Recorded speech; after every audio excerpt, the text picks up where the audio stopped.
नमस्कार। मौसम चलेवास में आपका स्वागत है। बात करेंगे राजस्थान के मौसम के बारे में, जिसमें आपको बताएंगे कि आज रात्रि को और आने वाले 24 घंटों के दौरान किस प्रकार रहेगा मौसम। यहाँ पर देखें तो एक वेलमार्क सिस्टम के आसपास का समता वाला क्षेत्र बना हुआ है, या कह सकते हैं निम्न दबाव की श्रेणी का। ये डिप्रेशन के रूप में था, ये कमज़ोर होते हुए इस समय देखें तो महाराष्ट्र के दक्षिण पश्चिम मध्य भागों की ओर यानी पश्चिम घाट के क्षेत्रों के आसपास से लगाकर पूर्वी क्षेत्रों के आसपास बना हुआ है। पश्चिम घाट के बेलागावी के आसपास से लगाकर इसका प्रभाव है, और पश्चिमी घाट के क्षेत्रों में दक्षिण पश्चिम महाराष्ट्र के क्षेत्रों से लगाकर मुंबई के आसपास से लगाकर बारिश की गतिविधियाँ मध्यम तेज, कहीं मूसलाधार, कहीं कहीं भारी से बहुत भारी वर्षा के रूप में। तो वहीं एक वेलमार्क सिस्टम बना हुआ है पूर्वी भारत पर, जिसकी वजह से बिहार, झारखंड, छत्तीसगढ़, उड़ीसा से लगाकर देखें पूर्वोत्तर राज्यों में भारी से बहुत भारी वर्षा की संभावना है। पूर्वी उत्तर प्रदेश, मध्य उत्तर प्रदेश तक भी इसकी वजह से वर्षा देखने को मिलेगी, और पूर्वी उत्तर प्रदेश में कई जगहों पर मध्यम से लेकर भारी खंड वर्षा होने की संभावना है। कुछ जगहों पर मौसम हल्की बारिश के बीच में कहीं कहीं शुष्क भी बने रहने की संभावना रहेगी। ITCZ अब धीरे धीरे आने वाले दिनों में दक्षिण होने लग जाएगी, और उसके बाद 15 अक्टूबर के बाद से लगाकर MJO की स्थिति को देखते हुए दोबारा यहाँ पर अरब सागरीय क्षेत्र, बंगाल की खाड़ी, या कह सकते हैं हिंद महासागरीय क्षेत्रों के आसपास दोबारा इसकी MJO की स्थिति उभरने के बाद तूफान बनने की स्थितियाँ फिर से कुछ अनुकूल हो जाएगी, और उसकी संभावनाएं बढ़ जाएगी। और संभावनाएं बढ़ती हैं तो आप जैसा देख सकते हैं ज़्यादातर सिस्टम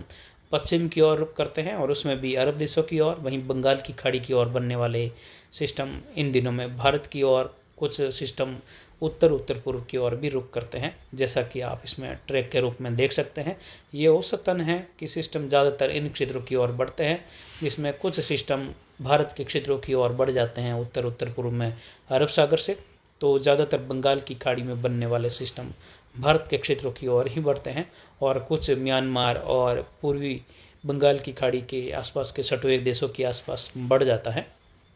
तो फिलहाल अब देखें तो कोई तूफान की स्थिति नहीं, लेकिन 12-13 तारीख के बाद यानी 15 से लगाकर 20 अक्टूबर के मध्य बंगाल की खाड़ी में तूफान के लिए स्थिति अनुकूल हो जाएगी, और उसके बाद ये स्थितियाँ दिसंबर तक भी देखें तो अनुकूल स्थिति में रहेगी तूफान के बनने के लिए, जिससे उम्मीद कर सकते हैं कि आने वाले दिनों में बंगाल की खाड़ी में 2 से 3 तूफान उभर सकते हैं। तो वहीं अरब सागर में भी 2 तूफान या 2 से 3 तूफान तक की संभावनाएं रहेगी उभरने की, क्योंकि आने वाले दिनों में आयोडी की स्थितियाँ अक्टूबर और नवंबर के दौरान काफ़ी पॉजिटिव रहेगी, और उसके बाद ये धीरे धीरे वापस कमज़ोर होती हुई दिखाई देगी। वहीं MJO की स्थिति भी जो है इन दिनों के दौरान कुछ अरब सागरीय क्षेत्र, बंगाल की खाड़ी के क्षेत्रों में यहाँ पर प्रभावी रूप में आ सकती हैं, जिसकी वजह से सिस्टम उभर सकते हैं। अगर ये सिस्टम उभरते हैं तो इनका ट्रैक किस ओर रहेगा, इसकी जानकारी आने वाले दिनों में जब भी ऐसा माहौल बनेगा उसकी जानकारी आपको दी जाएगी। फिलहाल किसान भाई आराम से फसल कटाई का कार्य कर सकते हैं, क्योंकि अब मौसम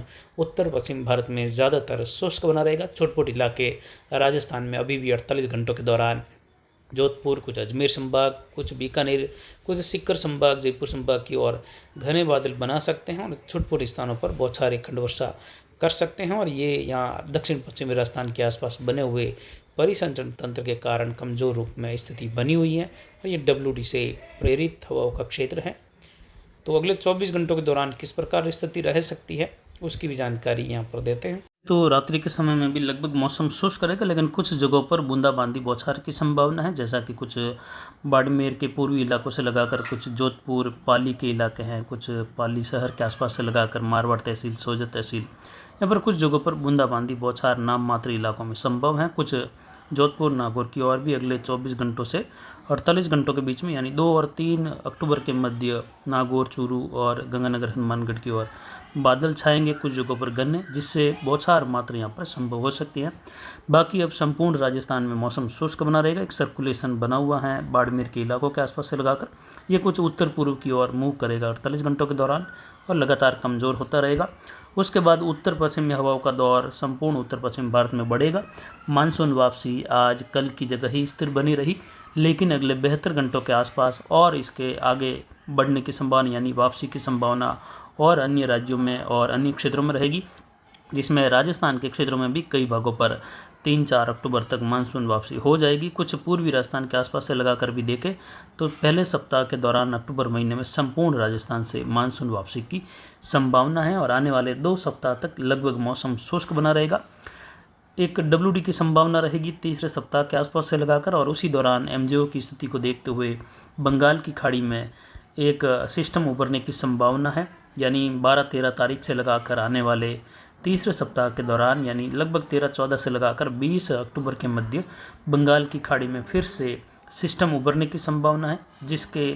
तूफान की कैटेगरी में जाने की भी संभावना 50 से 60% है। जबकि अरब सागर में यही संभावनाएं आने वाले दिनों में देखें तो 15 अक्टूबर के बाद से लगाकर बढ़ने लगेगी कुछ, जो 20-25% से लेकर नवंबर महीने के दौरान ये संभावनाएं अरब सागर में 50 से 60% रहेगी। वहीं अब जल्द ही जो है अरब सागर के क्षेत्रों के आसपास उच्च दबाव की गतिविधियों का बड़ा क्षेत्र उभर जाएगा उत्तरी अरब सागर के आसपास, जो लगभग पूरी सर्दी के समय में बना रहता है। कभी कमज़ोर होता है लेकिन कभी प्रभावी रूप में, तो ज़्यादातर इसकी स्थिति बनी रहती है। यानी यहाँ पर आने वाले दिनों में देखें तो एंटी साइक्लोन की स्थिति भी लगातार अरब सागर के उत्तर पूर्व के आसपास के क्षेत्रों में बन जाएगी। तो किसान भाई यहाँ पर फसल कटाई का कार्य राजस्थान में अब जारी रख सकते हैं। मेहंदी की फसल की कटाई का कार्य मारवाड़ जंक्शन सोजत तहसील से लगाकर अन्य अनार बेल्ट के किसान भी अब जो है फसल कटाई के साथ ही अनार बेल्ट में स्प्रे का कार्य जारी रख सकते हैं और अपने हमेशा की तरह जो कार्य होते हैं अनार में वह कर सकते हैं बिना किसी समस्या के वर्षा की, क्योंकि अब बारिश की संभावनाएं लगभग आने वाले 10 से 15 दिनों तक कहीं पर भी नहीं है। उसके बाद कुछ WD की संभावनाएं बढ़ जाएगी MJO की स्थिति को देखते हुए तीसरे सप्ताह की शुरुआत से लगाकर चौथे सप्ताह के आसपास के समय में, जिसकी जानकारी आने वाले समय में भी लगातार आपको दी जाएगी। कुल मिलाकर देखें तो अब जो है सीजन परिवर्तन का समय चल रहा है, और वहीं आने वाली सीजन में देखें तो बारिश की गतिविधियाँ WD के कारण जो है राजस्थान के क्षेत्रों से गुजरात, मध्य प्रदेश, उत्तर पश्चिम भारत में रहेगी, जो कि सीज़न रबी की सीज़न शुरुआत और उसके बाद 2024 की शुरुआत में भी, यानी ये शीत ऋतु अक्टूबर, नवंबर, दिसंबर से लगाकर जनवरी, फरवरी, मार्च के दौरान देखें तो किस प्रकार मौसम रहेगा, इसका जल्द ही विश्लेषण दिया जाएगा। फिलहाल यहाँ पर देखें तो आने वाले दिनों में वर्षा की संभावना नहीं है। फिलहाल जेट का झुकाव राजस्थान के आसपास कुछ दक्षिण है और ट्रप के रूप में स्थिति बनी हुई है WD की, और कमज़ोर रूप में है। लेकिन जो बना हुआ परिसंचरण तंत्र है बाड़मेर, जैसलमेर के आसपास, उसको कोई विशेष नम हवाओं का प्रभाव नहीं मिल रहा है, तो न ही ये ज़्यादा कोई प्रभावी होगा। केवल कुछ हवाओं का प्रभाव दक्षिण पश्चिम दिशा से मध्यम, कहीं तेज रूप में रहेगा अगले 24-48 घंटों के दौरान। आज भी पाली जिले के क्षेत्रों में दक्षिण पश्चिमी हवाओं का रुख 15 किलोमीटर तक देखने को मिला अधिकतम हवाओं का। वह अगले 24-48 घंटों के दौरान पश्चिमी राजस्थान के क्षेत्रों में अलग अलग कभी कभी तेज हवाओं के झोंके बन सकते हैं 15-20 किलोमीटर के, यानी कोई विशेष ज़्यादा संभावना हवाओं की नहीं, लेकिन सामान्य हवाएं दक्षिण पश्चिम से, कभी दक्षिण पूर्व से। तो वहीं जैसलमेर के आसपास उत्तर मध्य भागों में पूर्वी हवाओं का चलन इस परिसंचरण तंत्र की वजह से देखने को मिल सकता है। पूर्वी भारत और पूर्वोत्तर राज्यों में भारी से बहुत भारी वर्षा की संभावना है। पश्चिम घाट के क्षेत्रों के आसपास देखें तो यहाँ पर वेल मार्क सिस्टम बना हुआ है, डिप्रेशन के रूप में बना था, जो कमज़ोर होते हुए इस समय देखें तो बेलागावी के आसपास से लगाकर बना हुआ है। पश्चिमी घाट के क्षेत्रों में कई जगहों पर भारी वर्षा की गतिविधियाँ बनी रहेगी और धीरे धीरे दक्षिण भारत में वर्षा की कमी आएगी। पूर्वोत्तर राज्यों में जो सिस्टम बना हुआ है वेल मार्क के रूप में, उसकी वजह से बिहार, झारखंड से लगाकर पूर्वी उत्तर प्रदेश, छत्तीसगढ़, उड़ीसा, वहीं यहाँ पर मणिपुर, मिजोरम, मेघालय, त्रिपुरा, नागालैंड, अरुणाचल प्रदेश, सिक्किम से लगाकर बारिश की गतिविधियाँ कई जगहों पर जो है भारी से बहुत भारी वर्षा के रूप में आने वाले 4 से 5 दिनों के दौरान देखने को मिलेगी। उसके बाद स्थितियाँ शांत होगी और कुछ खंड वर्षा वाली स्थिति बनी रहेगी छुटपुट स्थानों पर, ये हिमालयी राज्यों में भी। उसके बाद आने वाले WD यानी एक सप्ताह के बाद में दूसरे सप्ताह की शुरुआत के आसपास एक कमज़ोर WD की स्थिति फिर से देखने को मिलने से हिमालयी राज्यों में कुछ छुटपुट खंड वर्षा होने की संभावना हल्की मध्यम, एक-दो स्थानों पर तेज, ज़्यादातर इलाके शुष्क बने रहेंगे। उसके बाद में देखें तो आने वाले दिनों में 15 दिनों तक कोई विशेष स्थिति फिलहाल नहीं उभरेगी, लेकिन उसके बाद MJO की स्थिति और साथ ही IOD की स्थिति लगातार पॉजिटिव की ओर बढ़ती हुई स्थितियाँ आने वाले दिनों में बंगाल की खाड़ी और अरब सागर में प्रभावी सिस्टम बना सकती हैं, जिसकी जानकारी लगातार आने वाले वीडियो में भी आपको देते रहेंगे। फिलहाल अभी की जानकारी के लिए इतना ही। आगे की जानकारी के लिए बने रहे हमारे चैनल पर। नमस्कार, जय हिंद, जय भारत।